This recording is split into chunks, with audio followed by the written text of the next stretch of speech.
Welcome to O Plus TV. Today we have Bob Discolo of PineBridge Investments. Bob oversees the $3.7 billion customized hedge fund solutions business for PineBridge. PineBridge itself has roughly $67 billion in assets under management, and Bob oversees largely institutional allocations into hedge funds. Bob, please introduce yourself and tell us about PineBridge. Hi, I'm Bob Discolo. I run the hedge fund business at PineBridge Investments. We're basically the spin out from AIG Asset Management. We were created 2 years ago. We've run about $70 billion in assets, everywhere from private equity, hedge funds, equities, and fixed income. And the great thing about us is we're worldwide. We're in 32 countries now, and that actually helps me build my portfolios in hedge funds. We have done and are doing now lots of customized hedge fund solutions for our clients, primarily institutional clients, where we'll come in and we'll help them allocate to hedge funds, whether it be through a customized account, whether it be advice on hedge funds. Yeah, I've been investing in hedge funds for 20 plus years, so we're basically the bridge between institutional clients and the hedge fund world.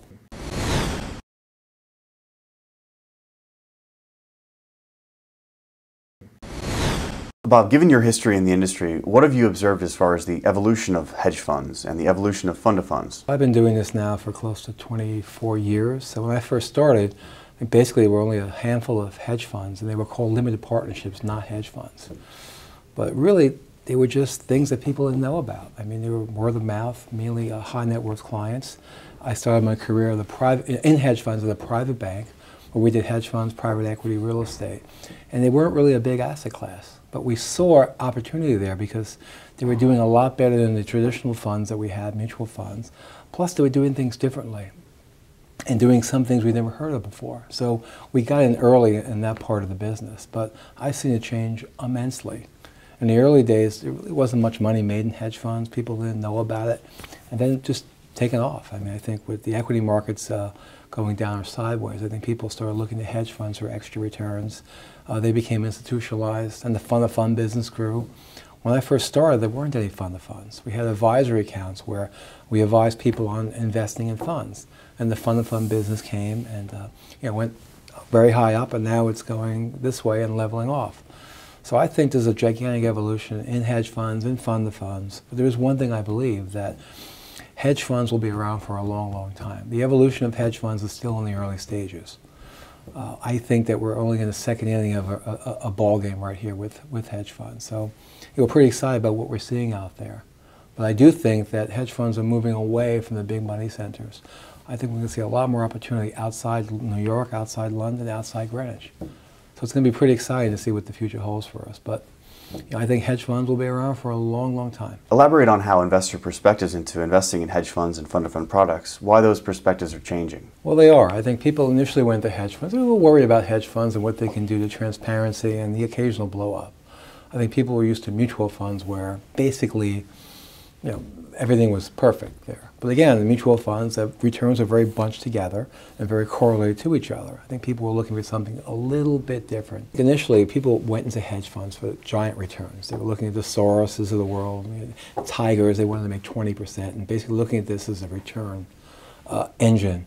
And then, shifts have changed. Hedge funds become market neutral, less risk, a little bit lower returns, but also looking for diversification.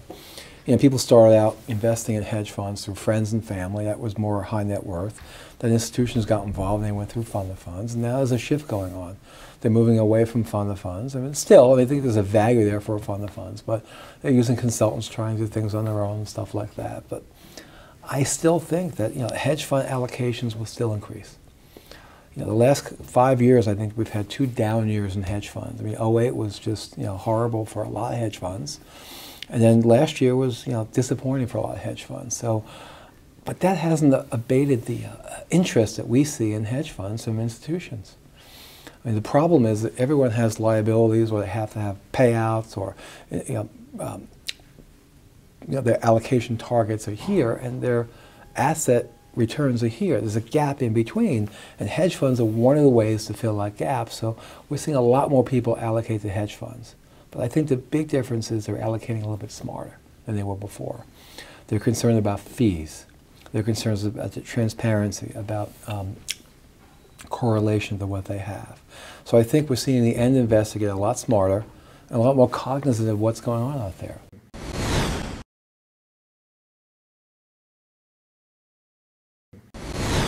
Well, 2008 was a bellwether year, actually a bad year for hedge funds. People expected hedge funds to make money. You know, a lot of people were under the mistaken impression that hedge funds should make money every single year. They were also under the impression that if a hedge fund's market neutral, it should never lose money. Now, I don't know where people think that, because market neutral in my book, pure market neutral is cash. So hedge funds do have some risk. So I think 2008 surprised a lot of people. I mean, the industry was down 20+%. I mean, it's just a gigantic number, which people would never imagine, but it happened. Now, you know, my viewpoint of that was the industry was down, a lot of hedge funds were down, but I looked at, you know, even our returns, I looked at and said, okay, yeah, we weren't down anywhere near the industry, but we were still, you know, we still had some issues that year. But the one thing I noticed in our portfolios were a lot of the losses were unrealized. What happened was, since liquidity dried up, a lot of managers basically lost money. But that was a temporary phenomenon. So, you know, my appeal was stick with the managers. Stick with, and the worst thing you can possibly do is to sell when you're down. And lots of people did that. I was shocked. People just scrambling to get liquidity and taking massive losses. So if you stood with the managers, and if you believe in them, you know, July of '08, you know, what happened in the next few months? I mean, I think liquidity was the big issue there. If you stuck with the managers, you made your money back in 12 months, 15 months. I mean, that's the whole thing behind hedge funds. I mean, you got to realize that the hedge funds, you know, again, they only a lot of them only lost money when clients went in and made them sell out losses. And my personal opinion is the biggest mistake investors can make, biggest one, is not buying. I think people make pretty good buy decisions. A lot of work goes into buying either a hedge fund or a stock or anything, a bond. They make good buy decisions, but the biggest mistake people make are sell decisions. A lot of people sell too quickly. Like you would say, well, you know, sell high and buy low. I mean, but people do exactly the opposite. People panic and they're worried. I mean, look, you know, I know some clients that pulled out completely at the end of '08. Like, and they transferred that into low-yielding instruments and missed the whole big run-up in 2009. So, and it's scary. And these investors now are coming back into hedge funds. I think if you're investing in hedge funds, you have to be a long-term investor. You have to be. You can't come in and out. I mean, as far as I know, no one's ever been able to pick the market and come in, come out, and things like that.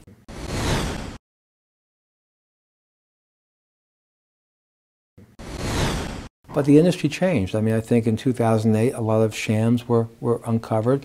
A lot of managers were doing things differently than what they said they were going to do.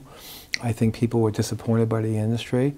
I think a lot of managers couldn't handle what happened in 2008, and it left a graveyard of a lot of managers. But I think what happened was the ones that survived got a lot better. They got more transparent. They were, you know, very cognizant of their size. I think the industry improved dramatically since then. And I think that's the way that, you know, everything is going. Now, investment sentiment since that time, I think, you know, people were still investing in hedge funds. A lot pulled out, you know, for the wrong reasons. A lot are going back into hedge funds. But initially, they were going back into just the biggest ones because they felt safety is in numbers. If I invest with a giant manager that's $20, $25, $30 billion, that's safe.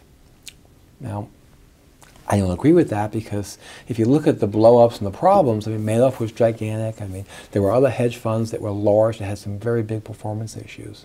So I think, you know, in '09 and part of 2010, you know, there was some report that 95% of the monies went to the top 20, top 40, top 50 managers. So I think that was a shift. But now I think it's changing a bit. People see that these managers, as big as they are all acting very, very similarly. They may not be the same type of fund. They could be a long-short fund or an event fund. And you think you have diversification. If one is an event, one's in long-short, you have two different types of managers. But a lot of times, since they're so big, they're forced to go into similar deals, similar ideas, you know, everything's similar. So the correlation between the larger managers, as they got larger, was getting higher and higher. And now, in the past 18 months, 15 months, 12 months, what I've seen is people start paying more attention to their hedge fund portfolio, looking underneath, peeling the onion back, and seeing the correlation between the managers and trying to diversify out, which means looking at smaller type managers, not $50 million managers, but $500 million managers, $1 billion managers. We're seeing investors look outside the U.S., outside London for managers, and just really extending their alpha in different places. So I just think the big thing I've seen since 2008, the investors are getting a lot smarter. Bob, you mentioned fee structures. Talk about hedge fund fee structures and fund-to-fund fee structures and what you're seeing in this area. When I started doing this, fees were 1 in 10, and that was crazy. 1 in 10. And, it's funny because I was always outspoken about lowering fees, and I failed completely because fees went to 2 and 20 basically, and some were higher. But I never looked at fees that closely. We tried to negotiate with managers, but we always looked at net fees. But what we're seeing now is there's a little bit of annoyance by investors on these fees. And I think what we're going to see, and again, this is my own interpretation, I think we're going to see lots of demand for decreased fees. I think it'll start out with a hurdle or a clawback. I think people are upset because some people invested in 07, took a bad return in 08, and the manager got paid in 07. And in private equity funds, you can't do that. You can claw those incentive fees back. I think you'll see fees maybe not come down dramatically, but there'll be lots of hurdles on and different types of things to prevent the manager from going out of business that quickly and taking fees and just riding the storms through. So I think that's the first phase of it. And fees eventually have to come down. But the other problem is that we're not seeing the commensurate talent come in. So even though there's 8, 9, 10,000 hedge funds, who really knows? There's still only a small portion of that is really talented people that can produce alpha. Not to say the other 8,000 are bad people or bad managers or not smart. They just produce something more beta-like that's easily replicable. And why spend 4 or 5 times as much on someone where you can get that for a lot cheaper with somebody who does it on the traditional side? So we still don't see that talent expanding. So I'm not sure, but I do think fees will actually be compressed a bit. They've compressed widely in fund-to-funds, where now I think they're probably normal, but I think for the longest time fund-to-funds were charging 1 in 10 of some ridiculous fees. So I think we're seeing a big shift now in the fee structures, and that on top of the transparency and the investor know-how, I think it's going to be a big change in the industry. But still going to keep going. Like I said, we're in the second inning of a 9-inning game.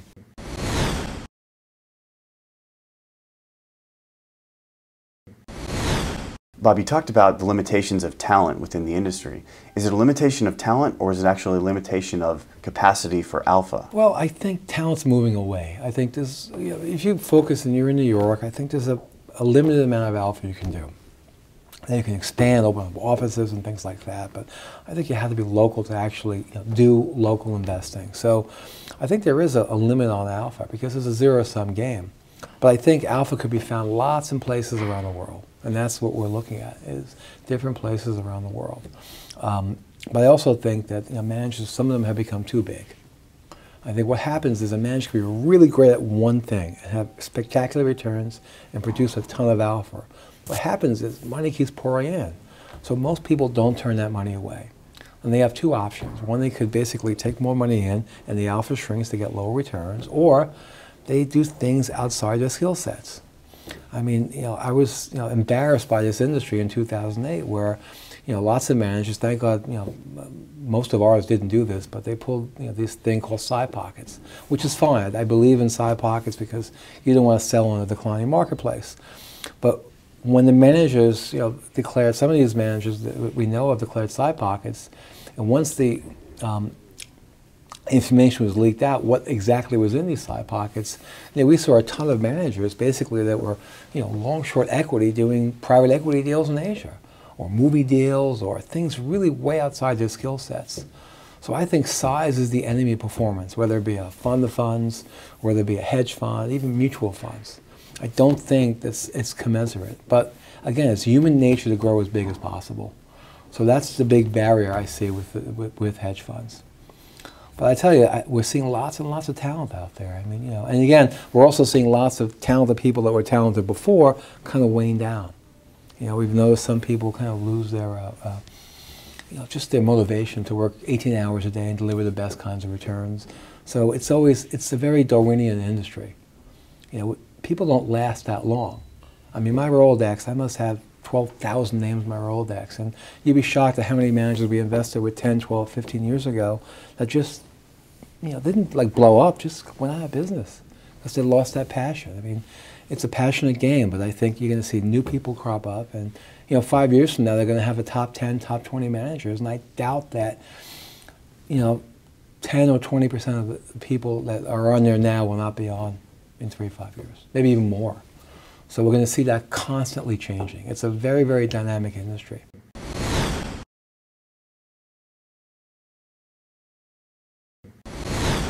Given your 24 years of investing in hedge fund products, what are the greatest shortcomings of hedge funds and fund of funds that lead to failure? Well, style drift is one, but I think just the managers getting too big and losing focus on the business. I think that is probably the biggest downfall. They lose touch with what they're doing. I mean, in the early days, the managers did everything. And they start delegating work out to people. And the good ones are good managers. I've noticed the people that survived, the people I respect the most that survived, were not just good investors, but really good businessmen. Were able to delegate things, keep people motivated, and doing the right kinds of deals for their firms. Not growing too much, but still growing to keep people attentive in the firm. But we've seen people that just, A, got too greedy, that tried to do everything and failed, didn't hire the right people because they had to make every single decision, they couldn't delegate. Ones that didn't change with the times. I mean, it's a dynamic business and you have to change with the times. So there's lots of reasons why. Or they surround themselves with people who agree with them all the time and not have a yang to their yin. I mean, there's all different types of reasons. But unfortunately, most hedge funds, even successful ones, don't have a long lifespan. So there's always something in there that happens to these managers. So it's an ever-evolving game. Now you mentioned fund of funds too, and I think that's a similar thing. I mean, I think a lot of these fund of funds got too large. They were actually charging a lot of fees for not much work. I think that led to a lot of fee compression in the industry. I think a lot of fund of funds didn't really understand who their clients were. They were trying to be all things to all people with one vehicle. I mean, you think back, a few years ago where an insurance company, which is mostly fixed income, investing in the same fund of funds as an endowment that has mostly equity-type strategies. I mean, they shouldn't be in the same vehicle. So I don't think the fund of funds actually looked towards what the clients needed. I think that was the big issue with them. They also, I think they charged too many fees too long. And I think some consultants came in and basically undercut them. And now I think fees are compressed to a level where I think they're competitive. And I think that business will be fine. I think there'll always be room for a fund-of-fund business, especially in the non-mega funds, where it's hard to analyze these managers. I mean, it's not that easy going out and looking at different styles, different geographical places and stuff like that. So I think that business will evolve too. I don't think it's totally dead what people say, but I do think that they pay for a lot of sins they had early on. I mean, 3 years ago, there were fund-of-fund of funds. I mean, amazing how people would pay these double and triple layers of fees and not really getting any value from that. And the last reason why I think the fund of funds try to keep the business on too long and basically try to shield their clients from understanding what hedge funds do for fear of being disintermediated. And what happened was it turned a lot of clients off. So I think a lot of fund of funds now, the ones that survive, are offering lots of transparency and working as partners with the clients and not have a very walled relationship. So I think that's improved a lot. The same with hedge funds too. I think the funds that survived 2008 realized that they have to be more open, they have to be more transparent, and they're called limited partners for a reason. Partners. I think that's the key. Partners. I think people are beginning to recognize that. If you treat your clients not like partners, but like just the source of money, it's not going to work. Because you can't be up every year. And when you're down, you want those people to support you and to know what's going on. Because look, I mean, a lot of hedge funds are down. Every once in a while, that's it. But if you can explain it and people understand that and expect it. Look, we had some managers down last year. We had some managers down double digits, which is fine. That's what we expect. We have these ranges we expect the managers to be in. Now, if we were unexpected and surprised, that's a problem. So if you meet investors' expectations, be very open and transparent, I think hedge funds can thrive. You're surprised how many people don't do that, still don't do that.